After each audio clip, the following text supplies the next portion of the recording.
राजा दशहरा के मेला घुमा द, माई आइल बाड़ी दर्शन करा द, दर्शन करा द।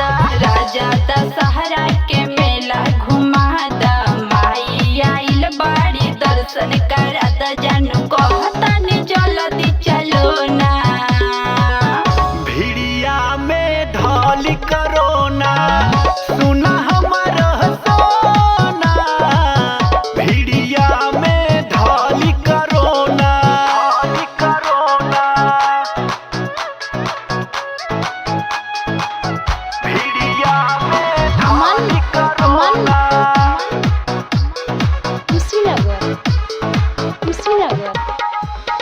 कबो न श्रद्धा के पूरा करेला, खोजेला खाली बहाना। जब लेना मेला घुमा के ले आइब, हमहू खाइब नाही खाना।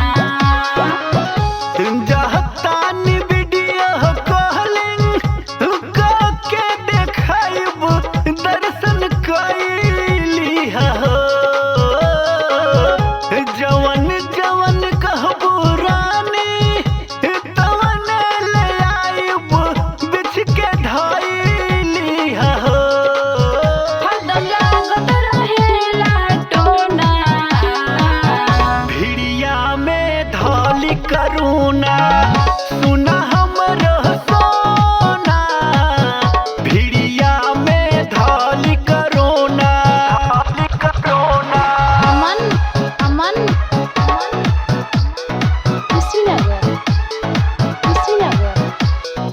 तीते हवार पे कहीं ना ले जाला, ए राजा हमके घुमावे।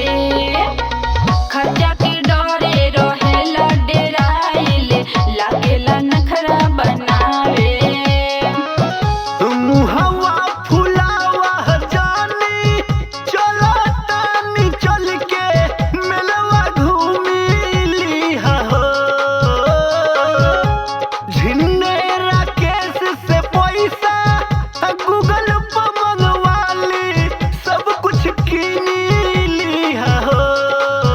तब काहे करेला तू चोना, भिड़िया में ढल करोना, सुना हमरो सोना।